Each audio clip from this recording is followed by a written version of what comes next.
Сайн байцгаана уу? Биологи подкастны шинэхэн дугаар татамаар л. За энэ удаагийн дугаараар Оюука маань маш нэгэн сонирхолтой иргэний эргийг ярихаар болж бэлтгэсэн байна. За ерөөхдөө товчон юуны талаар вэ гэх юм бол шүүгчийн томилгоотой холбоотой баг ингээд 10 гаруй жил үргэлжилсэн юм сонирхолтой маргаан байна. Магадгүй зарим сонсогч нар маань энэ маргааны талаар айгүй сайн мэддэг ч гэж магадгүй те процесс нь оролцсон ч юм уу те эсвэл ингээд багш нараас сонсч ирсэн ч юм уу. Ер нь бол ингээд хуулийн сургуулийн ч юм уу сонссон юм маргаануудын нэг байна. Энийг одоо ихтэй одоо хүртэл үргэлжилж байсан гэж юусоо бодсонгүй. Намайг оюутан байхад л байсан болохоор дууссан байх л гэж боддог байсан чинь ер нь бол ингээ 10 гаруй жил үргэлжилсэн ийм маргаан. За тэгээ шүүгчийн томилготой холбоотой шүүхийн ерөнхий зөвлөлт холбогдох юм гим хорийн сонирхолтой маргаан байна. За тэгэхээр оюука маань юу болсон болоо гэдгээс их ярих уу? За энэ маргаан маань болохоор нэхэмжлэгч нь бол шүүгч байгаа. За энэ шүүгчийн тухайд гэвэл 2008 онд одоо анхан шатны шүүгчээр томилогдсон ингэж ажиллаж байсан. За тэгээд энэхүү маргааны тухайд бол нэхэмжлэгчээр оролцож байгаа. За тэгээд хариуцагч нь бол шүүхийн ерөнхий зөвлөл гэдэг ийм үндсүүлийн статустай байгууллага байгаа. За тэгээд шүүхийн ерөнхий зөвлөл яагаад энэ маргаанд одоо хариуцагчаар татагдсан бэ гэдэг нь бол нэн сонирхолтой. За шүүхийн ерөнхий зөвлөл нөгөө үндсүүл заасан бүрэн эрх нь юу вэ гэхээр шүүгчдийг одоо санал болгодог. Ерөнхийлөгчд одоо улсын дэд шүүхийн шүүгчдээс бусад шүүгчдийг шүүхийн ерөнхий зөвлөл бол ерөнхийлөгчөд санал болгодог.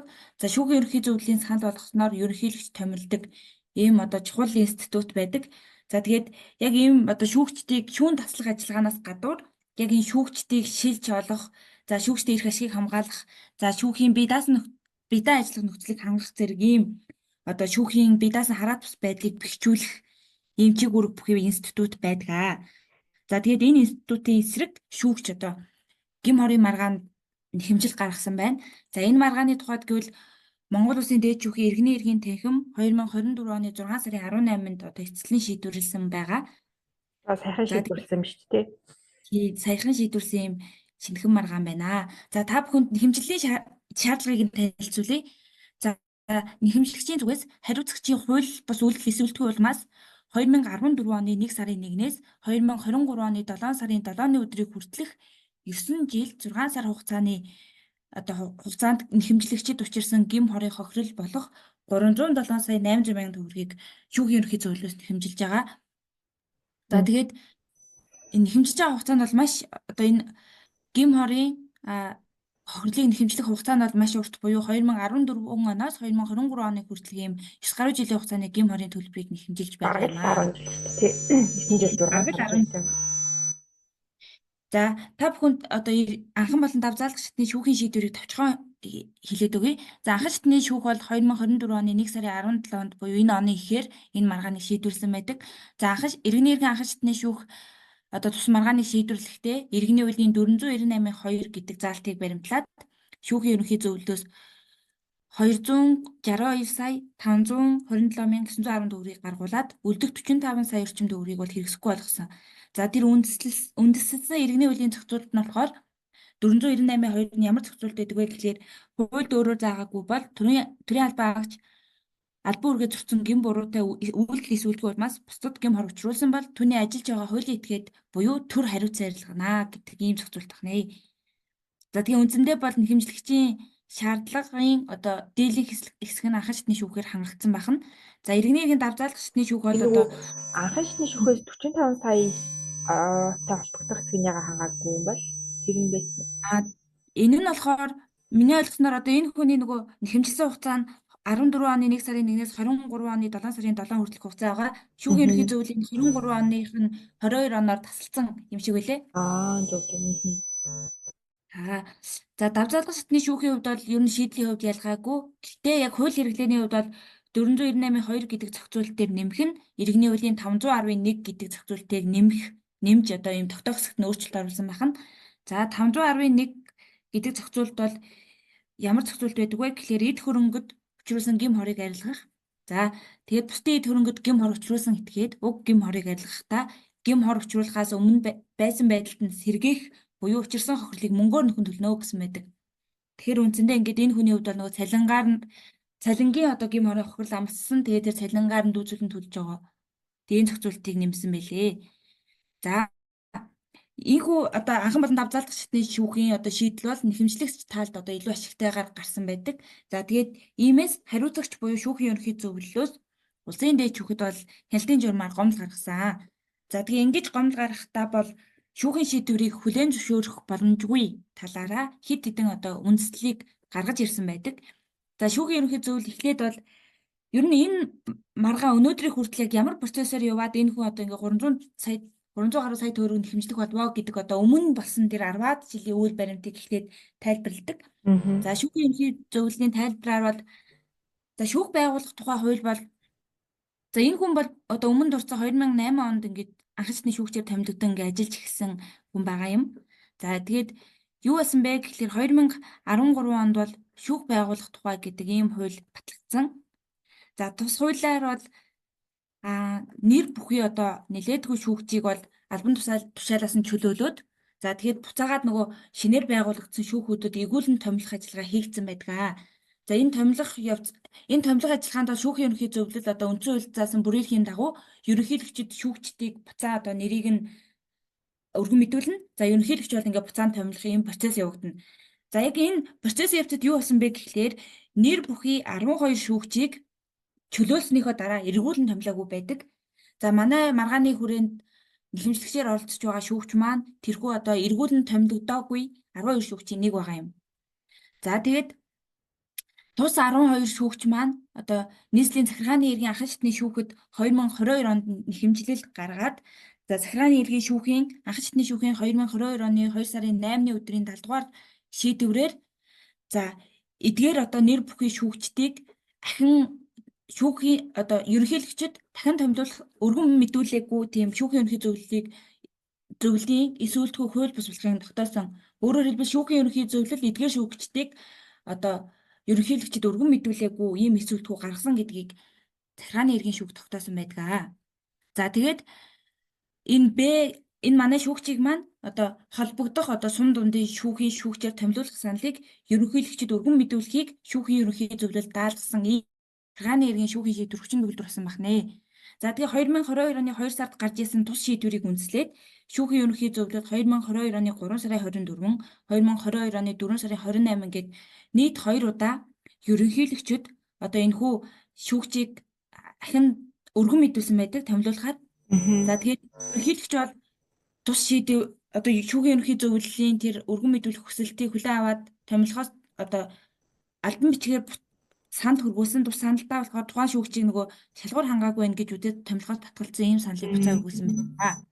За үндсэндээ ингээд манай одоо шүүгчийг за энэ яг энэ миний яриад байгаа энэ 2022 оны 2 сарын энэ захиргааны маргааны хувьд бол энэ шүүгч дангаараа нэхэмжлэгчээр оролцоогүй нийт нөгөө эргэн томилогдоогүй 12 шүүгч бүхэлдээ хамт оролцсон.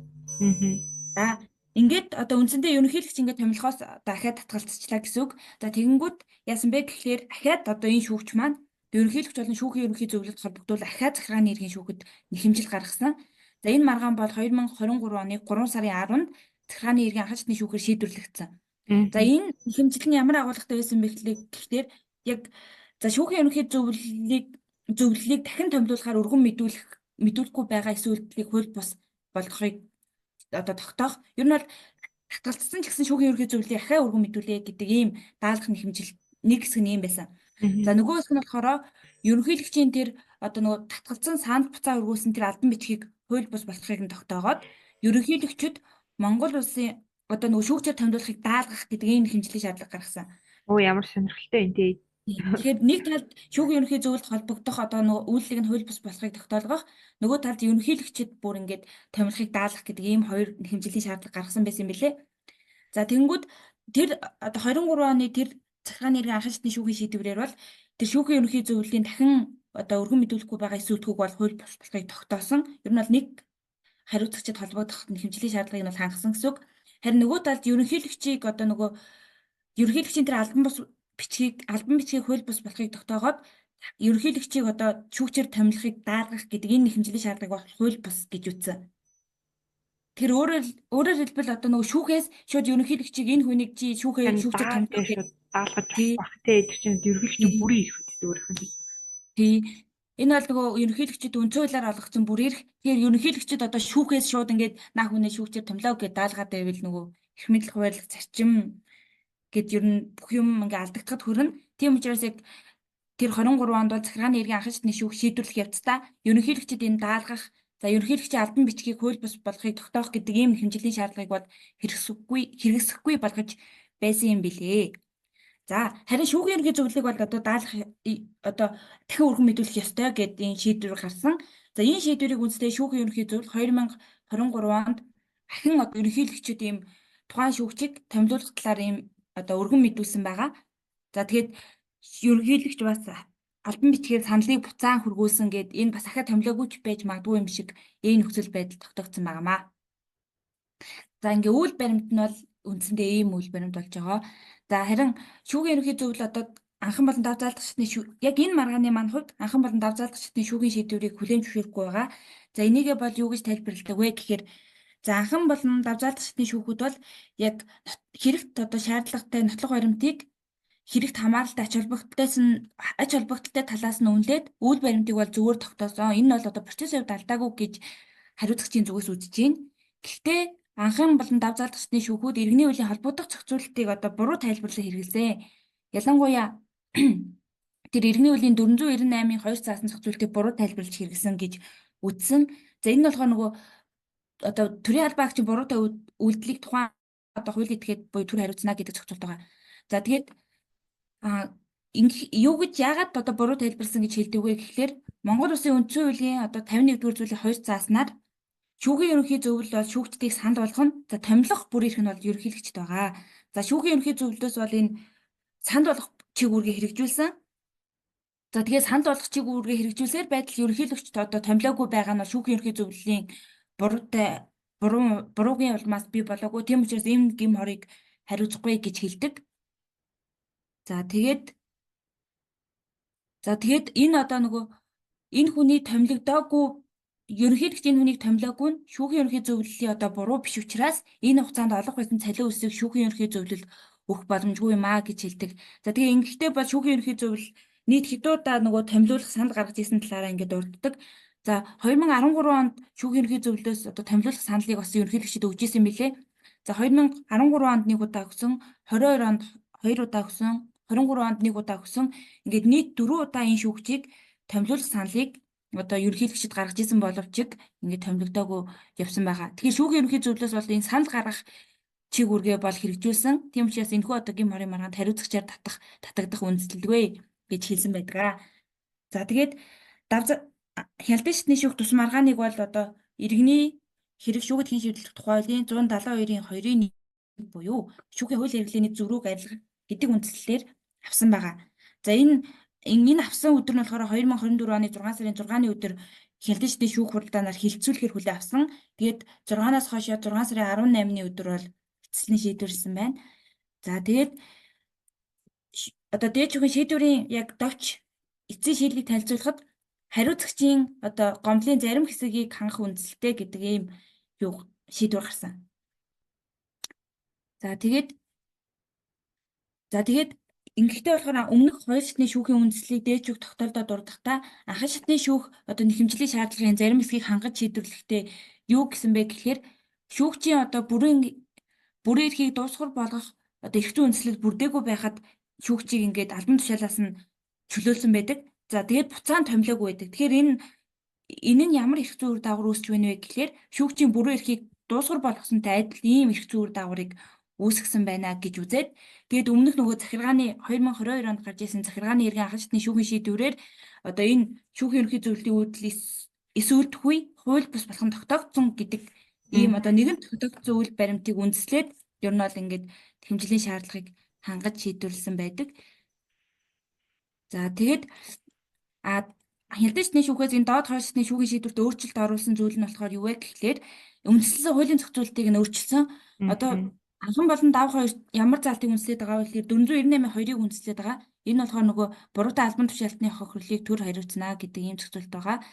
За хяналтын шатны шүүхээс бол энэ зохицуултыг 497-гийн энэ зохицуулт бол энэ маргаанд хэрэглэгдэх ёсгүй. Харин 497-гийн 1 буюу гим хорийн ерөнхий зохицуулт хэрэглэгдэнэ гэж шийдвэрлсэн. Энэ болохоор бусдын эрх амнаас эрүүл мэнд, сэтгэгц, нэр нэр төр алдар хүнд ажил хэргийн нэр хүнд эд хөрөнгөд хууль бусаар санаатай буюу болгоомжийн үйлдэлээр гим хор учруулсан этгээд уг гим хорыг хариуц зорилгох үүрэгтэй гэд. За тэгээд 511-ийг бас хамт хавсран эргэлж байгаа. Тэр нь болохоор бусдын эд хөрөнгөд гим хор учруулсан этгээд уг гим хорыг адилгахдаа өмнө байсан байдалд нь сэргийх буюу учирсан хохирлыг мөнгөөр нөхөн төлнө гэд. Ер нь бол энэ нөгөө цалинг одоо энэ 497-гийн нэг дээр чинь бусдын эрх, амь нас, эрүүл мэнд, сэтгэц, нэр хүнд, алдар хүнд энэ төр гээд байгаа. Тэгвэл энэ дундаас цалин хөлийг болохоор энэ эд хөрөнгөний хохирол гэж үзээд байгаа юм билэ. Тэгээд энэ нөгөө хохирол гаргуулах тусгай зохицуулалт нь энэ 400 үгүй 511 буюу энэ эд хөрөнгөд учруулсан гим хор гэдэг зохицуултыг баримтлаад ер нь бол цалин чинь энэ тохиолдолд одоо олох хэрэгтэй байсан орлого болчихж шүү дээ. Тэгэхээр олох хэрэгтэй байсан орлого нь бол 497-гийн нэгтээс орж ийнэ л гэсэн үг юм биш үү? Зүг үү? Тий 497-гийн нэг дээр нэг олох хэрэгтэй байсан орлого гэдэг үг ерөөсөй байхгүй. Тэнгүүд шууд эд хөрөнгө гэдгийн тэр малгаан доор энэ олох байсан орлого багтаачж байгаа юм байна гэж байна. За тэгээд дээж үгүй яг нөгөө шийдэл нь бол бас анхан давхтай төстэй тэрний юу вэ гэхлээр энэ хүнийг одоо нөгөө эргүүлэн ерөнхийлөгчд одоо дахин өргөн мэдүүлээгүй шүүхийн ерөнхий зөвлөлийн эсвэл төвөө захиргааны иргэн шүүхээр эцэслэн шийдвэрлсэн тогтоогдсон байгаа. Тийм учраас энэ хүний одоо энэ нөгөө 2014-өөс 2022 оны хооронд цалин өсгөө байсныг нь шүүхийн ерөнхий зөвлөлөөс гаргуулгаар шийдвэрлсэн. Ингэхдээ үнийн дүүнэн зөрүүтэй анхан болон давзаалгчдын шүүх болохоор 262 сая гаруй төгрөгийг бол одоо хангаж шийдвэрсэн байдаг. За хяналтын шүүхээс яасан бэ гэхээр энэ шүүгчид тухайн үед нөгөө ажлаас нь одоо чөлөөлөгдөж байх үед 6 сарын цалинтай тэнцэх хэмжээний нэг удаагийн тэтгэлэг гэж өгч ирсэн юм билээ. 2013 онд тэр нь болохоор 12 сая төгрөгөөс юм билээ. Тэгээд энэ тэтгэлгийг нөгөө анхан болон давзаалгчдын шүүхийн хангаж шийдвэрлсэн 262 сая төгрөгөөс нь хасаад 250 сая гаруй төгрөгийг бол эрхэмжлэгч олгох нь зөв байна гэж шийдвэрлсэн. За тэр ер нь угаасаа л хяналтын шүүхийн эцсийн шийдвэр бол энэ бол ингээ шүүхийн ерхий зөвлөлийн алдаатай үйл ажиллагааны улмаас энэ хүн ийм байдлаар хохирсон байна. Тийм болохоор энийг одоо гаргаж өгье гэдгээр л байдлаар шийдвэрлсэн юм шүү дээ. Тийм. Уул нь одоо тэгээд энэ нөгөө нэг процессын явцад шүүхийн ерхий зөвлөлийн өөрийнх нь хэлж байгаа тайлбараар бол 2013 онд нэг удаа ингээд ерөнхийлөгчд энэ хүнийг одоо өргөн мэдүүлжсэн гэж хэлээд байгаа. Гэхдээ тэр нь яг шүүхийн ерхий зөвлөл тэгж хэлээд байгаа боловч энэ яг шүүхийн одоо юуны явцад энэ шүүхийн ерөнхий зөвлөл одоо чиг үр хэрэгжүүлсэн байна гэж ерөөсөө үзээгүй лээ. Ялангуяа тэр одоо 22 он захиргааны иргэн анхан шатны шүүхийн шийдвэр гарч ирсэн гэсэн шүү дээ. Шийдвэр бол шүүхийн ерөнхий зөвлөлд эсвэлтгүү гаргаад энэ хүнийг дахин өргөн мэдүүлээгүй байна. Энэ үйлдэл нь хууль бус байна. Тийм учраас дахин өргөн мэдүүлээ гэж даалгаж шийдвэрсэн байдаг. Тэгэхээр шүүхийн ерөнхий сонирхолтой энэ тий. Шүүхийн ерөнхий зөвлөл одоо өргөн мэдүүлэхээс угаасаа өөр ажил одоо байхгүй. Өөрийнхөөх нь бүрийн эрх чиг үүрэг бол өргөн мэдүүлээл дуусна. Энэ хүний шүүгчээр томилго хэсэг нь бол ингээ ерөнхийлөгчийн бүрийн эрхийн асуудал болчихж байгаа шүү дээ. Тэнгүүд одоо энэ хүнийг гэхдээ эргүүлж угаасаа шүүгчээр томилоогүй юм байна. Тэ нэг хэмжлэгчийг бол энэ хүн тэгээ сүүл дахиад өргөн мэдүүлсэн ч гэсэн.